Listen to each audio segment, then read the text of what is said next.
Welcome to big story with me చక్రవర్తి.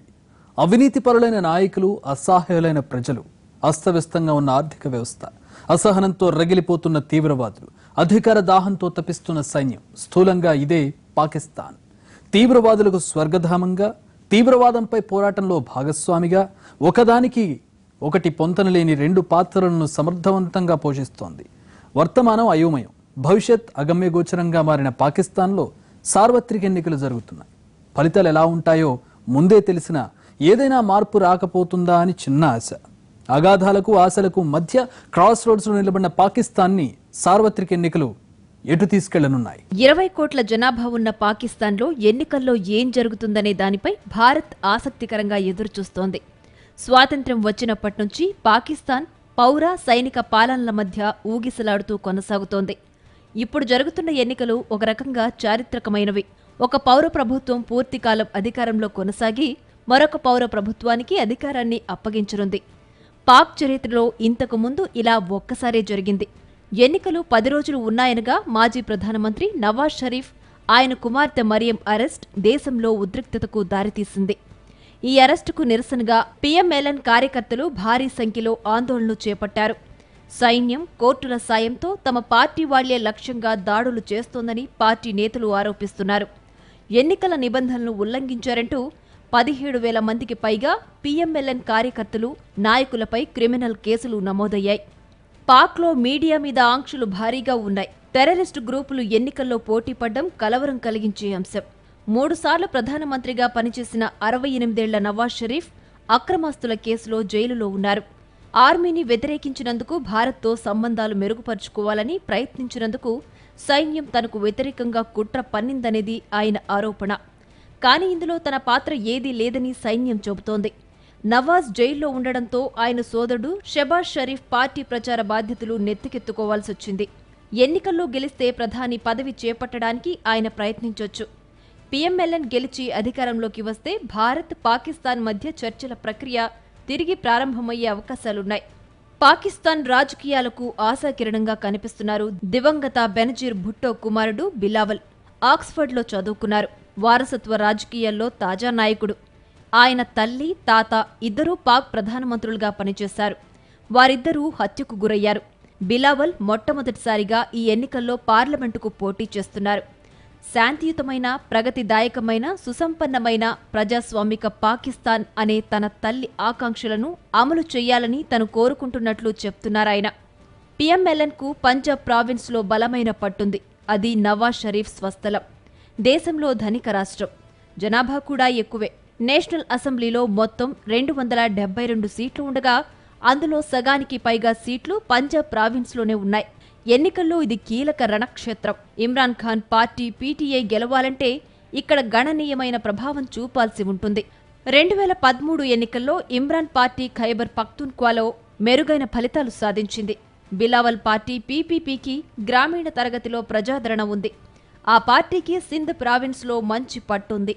భారతదేశంతో సంబంధాలు ప్రతి ఎన్నికల్లోనూ పాకిస్తాన్ రాజకీయ పార్టీలకు ప్రచారాస్త్రాలే. ముఖ్యంగా తీవ్రవాద గ్రూపులు కశ్మీర్ అంశాన్ని ప్రముఖంగా తెరపైకి తెస్తుంటాయి. కొన్ని పార్టీలు భారత్తో శాంతి చర్చల మంత్రం జపిస్తుంటాయి. ఈ ఎన్నికల్లోనూ అదే జరుగుతోంది. ఎన్నికల్లో ఎలా ఉన్నా ఫలితాల తరువాత పరిస్థితి మారుతూ ఉంటుంది. పాక్లో పరిస్థితుల పట్ల భారత్ మరింత అప్రమత్తతో వ్యవహరించాల్సిన రోజులు మున్ముందు రావచ్చు. ఈ దేశం ఇప్పుడు ఒక కీలక దశలో ఉంది. నేను చేయగలిగిందంతా చేశా. నాకు 10 ఏళ్లు శిక్ష పడినట్లు నాకు తెలుసు. నన్ను నేరుగా జైలుకు తీసుకువెళ్తారని తెలుసు. ఇదంతా మీకోసమే చేస్తున్నానని తెలుసుకోవాలంటూ 10 రోజుల క్రితం పాక్ జాతీయులను ఉద్దేశించి మాట్లాడిన వీడియోను నవాజ్ ట్విట్టర్లో విడుదల చేశారు మాజీ ప్రధానమంత్రి నవాజ్ షరీఫ్. ఆయన చెప్పిన మాటల్లో ఎన్నికల ఫలితాలను ప్రభావితం చేయాలనే లక్ష్యాలున్నా అందులో ఉన్న వాస్తవాలను ఎవ్వరూ కొట్టివేయలేని పరిస్థితి. పాకిస్తాన్ నిజంగానే ప్రస్తుతం కీలక దశలో ఉంది. ఒక దేశంగా ఏర్పడిన నాటి నుంచి మతతత్వ పునాదుల మీద పడుతూ లేస్తూ వస్తున్న దేశం ఇప్పుడు తన భవిష్యత్తును ఎలా నిర్దేశించుకుంటుందనే దానిపై ప్రపంచమంతా ఆసక్తిగా ఎదురుచూస్తోంది.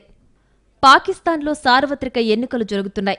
జాతీయ అసెంబ్లీతో పాటు 4 రాష్ట్ర అసెంబ్లీలకు జూలై 25, 27 మధ్య ఎన్నికలు నిర్వహించాలని ఈ ఏడాది మే 21న ప్రధానికి పాకిస్తాన్ ఎన్నికల కమిషన్ ప్రతిపాదించింది. ప్రస్తుత ప్రభుత్వ పదవీకాలం మే 31నే పూర్తయింది. కేర్ టేకర్ ప్రభుత్వాధినేతగా హుస్సేన్ బాధ్యతలు నిర్వహిస్తున్నారు. పాకిస్తాన్ నేషనల్ అసెంబ్లీలో 342 సీట్లున్నాయి. ఇందులో 277 జనరల్ కేటగిరీ, 60 సీట్లు మహిళలకు, 10 సీట్లలో గిరిజనులు, మత మైనారిటీ వర్గాలకు కేటాయించారు. నేషనల్ అసెంబ్లీకి పోటీ పడుతున్న వారిలో 171 మంది మహిళలు ఉండడం విశేషం. పాకిస్తాన్ ఎన్నికల్లో ఓటేసేది ప్రజలే. అయినా ఎన్నికలను ప్రభావితం చేసేది పార్టీలు. వాటి సిద్ధాంతాలు, అవిచ్చే హామీలు మాత్రం కాదు. సైన్యం, మతం ఈ రెండూ పాక్ ఎన్నికలలో కీలక అంశాలు.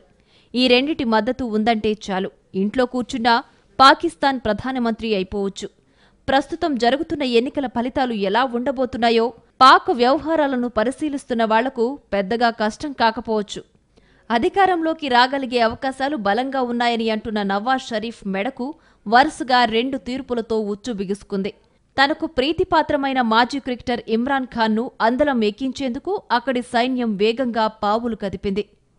పాకిస్తాన్ ప్రస్తుతం జరుగుతోంది నిశ్శబ్ద సైనిక కుట్ర. ఈ కుట్రను అక్కడ న్యాయ వ్యవస్థ అమలు చేస్తోంది. ఎన్నికలు సజావుగా, నిష్పక్షపాతంగా జరుగుతాయన్న నమ్మకం తమకు లేదని షరీఫ్, బెనజీర్ భుట్టో పార్టీలు పదే పదే ఆరోపిస్తున్నాయి. సైన్యం, ఐఎస్ఐ ఇమ్రాన్ ఖాన్కు సహకరిస్తున్నాయన్న ఆరోపణలకు మద్దతు పెరుగుతోంది. ఎన్నికల్లో భారీ రిగ్గింగ్ జరిగే అవకాశాలను కొట్టిపారేయలేని పరిస్థితి. మాజీ క్రికెటర్ పార్టీకి తగినన్ని స్థానాలు రాకున్నా ఎన్నికల ఫలితాలు వచ్చిన తరువాత ఆయన్ను ఆదుకోవడానికి సైన్యం ఆశీస్సులతో భారీ సంఖ్యలో ఇండిపెండెంట్లుగా రంగంలోకి దిగారు. హఫీజ్ సయీద్కు చెందిన మిల్లీ ముస్లిం లీగ్ సహా పలు ఇస్లామిక్ పక్షాలు ఎన్నికల బరిలో నిలిచాయి. ఎన్నికల నిర్వహణ, న్యాయబద్ధత మీద 3 ప్రధాన పార్టీల్లోని 2 పార్టీలు సందేహాలు వ్యక్తం చేస్తున్నాయి. ఎన్నికల్లో నవాజ్ షరీఫ్, పీఎంఎల్ఎన్, ఇమ్రాన్ ఖాన్, పీటీఐ పార్టీల మధ్య హోరాహోరీ పోటీ జరుగుతోంది. ఈ రెండిటిలో ఏ పార్టీకి స్పష్టమైన మెజారిటీ రాకపోయినట్లయితే ప్రభుత్వ ఏర్పాటులో బిలావర్ నాయకత్వంలోని పాకిస్తాన్ పీపుల్స్ పార్టీ పాత్ర కీలకం కానుంది. నవాజ్ షరీఫ్ పార్టీ బలమైన ప్రతిపక్షంగా నిలిచినా ఎన్నికల తరువాత తీవ్రస్థాయిలో ఆందోళన జరిగే అవకాశాలున్నాయి. మిగతా విషయాలన్నీ ఎలా ఉన్నా ఎన్నికల తరువాత ఎప్పుడు ఎలా మారుతుందో తేలిని పరిస్థితుల్ని అదుపు చేయగల నాయకత్వం లేకపోవడం పాకిస్తాన్ దురదృష్టం. దేశంలోనే కాదు, అంతర్జాతీయంగానూ క్రికెటర్గా ఇమ్రాన్ ఖాన్కి ఉన్న క్రేజ్ గురించి ప్రత్యేకంగా చెప్పాల్సిన అవసరం లేదు. ఆయన నాయకత్వంలో పాకిస్తాన్ ప్రపంచ క్రికెట్ కప్పు గెలిచింది. అనేక విజయాలు సాధించింది. క్రికెట్కు గుడ్ బై చెప్పిన తరువాత ఇమ్రాన్ ఖాన్ రాజకీయాల్లోకి అడుగుపెట్టారు. పార్టీ స్థాపించారు. చాలా కాలం నుంచి ప్రయత్నిస్తున్న ఈ మాజీ క్రికెటర్ను ప్రజలు ఆదరించలేదు. సైన్యం నవాజ్ షరీఫ్కు వ్యతిరేకంగా ఉండడంతో తనకు అవకాశం వస్తుందనే ఆశతో ఉన్నారాయన. ఇమ్రాన్ ఖాన్ గెలుపు సులభమే అయినా ఆ తరువాత ఎదురయ్యే పరిస్థితుల్ని ఎదుర్కోవడం పాలనాపరంగా ఏమాత్రం అనుభవం లేని ఈ నేతకు సాధ్యమవుతుందా అన్నది $1 మిలియన్ ప్రశ్న. ఇమ్రాన్ ఖాన్ తెహ్రీక్ ఏ ఇన్సాఫ్ పార్టీ 1997 నుంచి ప్రతి జాతీయ ఎన్నికల్లోనూ పోటీ చేస్తోంది. 1997లో ఆయన పార్టీ కేవలం 1 సీటే గెలిచింది. 2002 ఎన్నికల్లోనూ అలాగే మట్టికరిచింది. 2008-13 మధ్య పాకిస్తాన్ అధ్యక్షుడిగా ఉన్న ఆసిఫ్ అలీ జర్దారీ హయాంలో ప్రభుత్వం తీవ్ర అవినీతిలో కూరుకుపోయింది. ఇదే సమయంలో ఇమ్రాన్ పార్టీ పుంజుకుంది. 2013 ఎన్నికల్లో 35 సీట్లు గెలుచుకుంది. ఖైబర్ పఖ్తూన్ఖ్వా ప్రావిన్స్లో అధికారాన్ని చేజిక్కించుకుంది. ఇమ్రాన్ ఎంతటి ప్రజాదరణ కలిగిన నేత అయినప్పటికీ ఆయన ప్రవర్తనపై మాత్రం ప్రజల్లో లెక్కలేనంత వ్యతిరేకత ఉంది. దుందుడుకు స్వభావిగా, తీవ్ర ఆవేశపరుడిగా, తప్పుడు నిర్ణయాలు తీసుకుని దుర్భాషలాడే రాజకీయ సహచరులతో ఘర్షణలకు దిగుతారనే విమర్శలు ఉన్నాయి. పాకిస్తాన్ ఆర్థిక సుస్థిరత ఇప్పుడు అత్యంత ప్రమాదకర స్థితిలో ఉంది. విదేశీ మారకపు నిల్వలు అట్టడుగు స్థాయికి పడిపోయాయి. $2,500 కోట్ల వాణిజ్య లోటు ఉంది. రూపాయి క్షీణత కొనసాగుతోంది. ద్రవ్యలోటు ఎగబాగుతోంది. దేశంలో సగం మంది ప్రజలకు ప్రాథమిక సౌకర్యాలు లేవు. 35% దేశంలో మౌలిక వస్తువులు లేవు. డాలర్తో పాకిస్తాన్ రూపాయి మారకపు విలువ $120కు చేరుకుంది. అన్నింటికీ దిగుమతులపైనే ఆధారపడే పరిస్థితి రావడంతో పాక్ విదేశీ నిధులు వేగంగా కరిగిపోతున్నాయి. పాకిస్తాన్ ఖజానా ఖాళీ అవుతోంది. మిగతా వాటి సంగతి ఎలా ఉన్నా అమెరికా కూడా మొహం చాటేసిన తరువాత పాక్ ఆర్థిక పరిస్థితిని చక్కదిద్దడం కత్తిమీద సామే. ఇమ్రాన్ను ప్రధానమంత్రిని చేసేందుకు పాక్ ఆర్మీ వ్యూహాత్మకంగా పావులు కదుపుతోంది. ఆయనకు సభలకు విస్తృత కవరేజ్ ఇవ్వాలంటూ మీడియాను బెదిరిస్తోంది. ఆయన ప్రధాని అయిపోయినట్లుగా ఇమ్రాన్ సభలకు భారీ భద్రత కల్పిస్తోంది. ఆయన కోసం ఏకంగా పాకిస్తాన్ సైనిక హెలీప్యాడ్ను అనుమతించింది. ఇమ్రాన్ ఖాన్ స్వదేశంలో ఉగ్రవాదం గురించి, హకానీ నెట్వర్క్, లష్కరే తోయిబాల గురించి పల్లెత్తు మాట మాట్లాడడం లేదు. దేశంలో అత్యంత కఠినమైన దైవ దూషణ చట్టాలకు బాహాటంగా మద్దతిస్తున్నారాయన. కరుడుగట్టిన ఇస్లామిక్ అతివాదులు పలువురు ఇటీవల ఇమ్రాన్ పార్టీలో చేరారు. క్రీడాకారుడిగా, రాజకీయ నాయకుడిగా ఇమ్రాన్ ఖాన్కు క్రేజ్ బాగానే ఉంది. ఆక్స్ఫర్డ్లో విద్యనభ్యసించిన ఇమ్రాన్ ఖాన్ క్రికెటర్గా ఉన్న సమయంలోనే తన తల్లి పేరిట దేశంలో మొట్టమొదటి క్యాన్సర్ ఆసుపత్రిని ఏర్పాటు చేసి పేదలకు వైద్య సేవలు అందిస్తున్నారు. నిరుపేదలైన యువత కోసం ఓ విశ్వవిద్యాలయాన్ని సైతం స్థాపించారు. 1996లో పీటీఐ పార్టీని స్థాపించి పాకిస్తాన్లో రాజకీయ అవినీతిపై 22 ఏళ్లుగా పోరాడుతున్నారు. పాకిస్తాన్ విచ్ఛిన్న ప్రజాస్వామ్యానికి, ఉపాధి అవకాశాల కోసం ఆశగా ఎదురుచూస్తున్న యువతకు ఇమ్రాన్ ఇప్పుడో టానిక్లా కనిపిస్తున్నారు.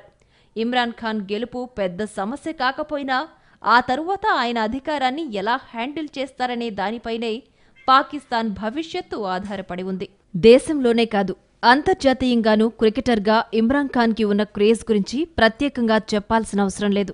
ఆయన నాయకత్వంలో పాకిస్తాన్ ప్రపంచ క్రికెట్ కప్ గెలిచింది. అనేక విజయాలు సాధించింది. క్రికెట్కు గుడ్ బై చెప్పిన తరువాత ఇమ్రాన్ ఖాన్ రాజకీయాల్లోకి అడుగుపెట్టారు.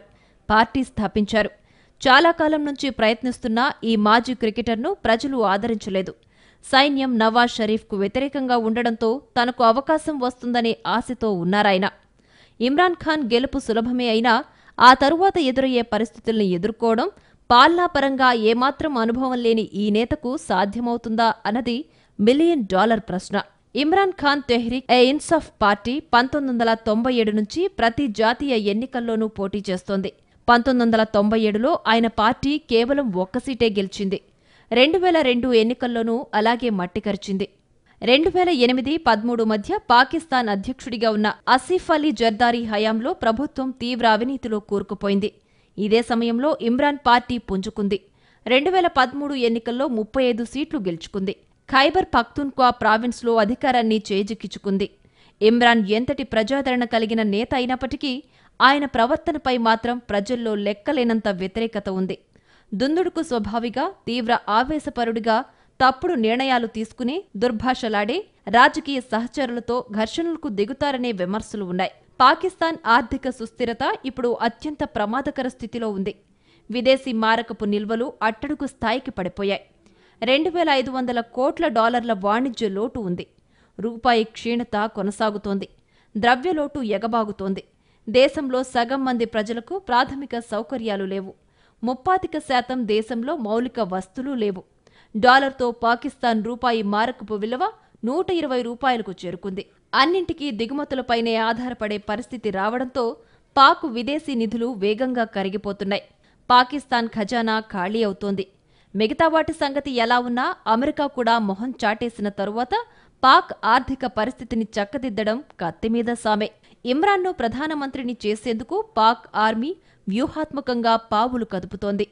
ఆయనకు సభలకు విస్తృత కవరేజ్ ఇవ్వాలంటూ మీడియాను బెదిరిస్తోంది.